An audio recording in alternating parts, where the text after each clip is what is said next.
বন্ধুরা, টি-20 নিয়ে জল ঘোলা হতে হতে জলটা পুরো একদম কাদা হয়ে গেছে। আমরা একটা কথা জানি, গাধা সবসময় জল ঘোলা করে খায়। মানে গাধা যখন নদী বা পুকুরে বা কোনো জলাশয়ে জল খেতে যায়, ওই সময় যখন গাধা নিজের প্রতিচ্ছবি জলের ওপর দেখে, তখন ভাবে অন্য কেউ আবার জল খেতে এসছে, তাই তাকে মারতে জলটাকে ঘোলা করে দেয়। যখন দেখে আর সেই ছবিটা নেই, তখন সে শান্তিতে জল খায়। বাংলাদেশ হলো সেই গাধার বাচ্চা, মানে সেই গাধা। ও কি করেছে, জলে প্রতিচ্ছবি দেখে লাফালাফি শুরু করে দিয়েছে এবং জলটাকে ঘোলা করে দিয়েছে। এবারে ওই জলটা খেলে ওই গাধার যে পেটটা খারাপ হতে পারে বা ওই বাংলাদেশের পেটটা খারাপ হতে পারে, সেটা বাংলাদেশ বোঝেনি। বর্তমানে পরিস্থিতি তাই হয়ে গেছে। বর্তমান পরিস্থিতি কেমন এখন? তারা আইসিসিকে বিসিসিআইয়ের এগেনস্টে উস্কাচ্ছিল। মানে আইসিসির কাছে বিসিসিআইয়ের কমপ্লেন করতে গেছে। মানে ব্যাপারটা হচ্ছে গিয়ে, আপনার বাড়িতে আপনি অনলি মেম্বার যিনি আর্নিং করছেন, এবং সেই সঙ্গে আপনার পরিবারে আরও যারা রয়েছে তারাও আর্ন করছে, কিন্তু তাদের আর্নিংটা তাদের এক্সপেন্ডের থেকে কম, খরচের থেকে তাদের ইনকাম কম আছে। তখন কি হচ্ছে, আপনার ওপর সেই ফ্যামিলি বাকি মেম্বার ডিপেন্ড, মানে পুরো খরচটা চালানোর জন্য তারা ডিপেন্ড রয়েছে। এবং কিছু এমন মেম্বার যারা কিছুই করে না, অথচ খাচ্ছে যাচ্ছে ঘুমোচ্ছে। এবং তারই মধ্যে একটি মেম্বার, ধরুন বাংলাদেশ, তারই মধ্যে একটি মেম্বার, সে কী করছে, ওই আর্নিং মেম্বারের এগেনস্টে, মানে আপনার এগেনস্টে, আপনার ধরুন পরিবারে একজন গার্জিয়ান রয়েছে, যার কথায় পুরো পরিবারটা চলছে, বয়োজ্যেষ্ঠ মানুষ, যে সবার থেকে অর্থ নিয়ে ম্যানেজ করছে, সেই আইসিসিকে গিয়ে কমপ্লেন ঠুকে দিয়েছে। আপনার এগেনস্টে গিয়ে আপনার পরিবারের যে গার্জিয়ান, তাকে কমপ্লেন করছে যে এ আমার সঙ্গে খারাপ ব্যবহার করছে, আমি এর সঙ্গে কথা বলবো না, বা এর সঙ্গে এর কথা আমি চলবো না। ব্যাপারটা এরকম হয়ে গেছে। তাই আইসিসি আর বাংলাদেশে কি বলেছে, বেশি ট্যাটু করলে ক্ষতিপূরণ দিতে হবে।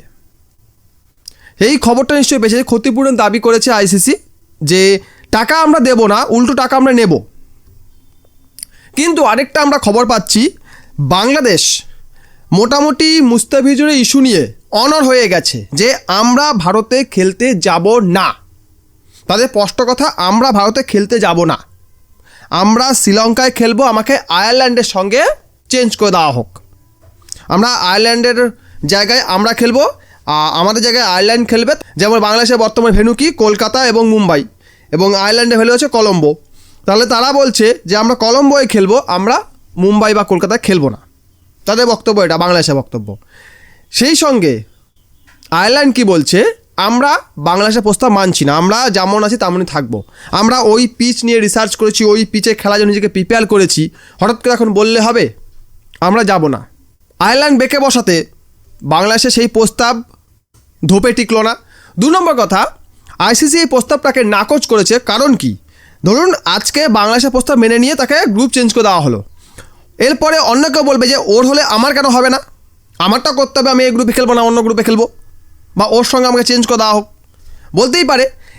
শুরু যদি হয়, মানে ধরুন চুলকাচ্ছে, আপনি চুলকানো খোসা দিলেন একবার, ধরুন আপনার হাতটা চুলকাচ্ছে, আপনি চুলকানোটা চুলকে দিলেন, তারপরে ওর থেকে চুলকানি বাড়তে বাড়তে গোটা গায়ে হয়ে যাবে, ব্যাপারটা এরকম হয়ে যাবে। তাই বাংলাদেশের প্রস্তাব যে মানা হবে না, এটা সাধারণ যে কোনো মানুষ বলে দিতে পারবে। কিন্তু বাংলাদেশ, ভাই বাংলাদেশ গাধার বাচ্চা, প্রথমে বলেছিলাম, তাই গাধার মতো কাজ করেছে, যে এমন প্রস্তাব দিচ্ছে যেগুলো মানার নয়।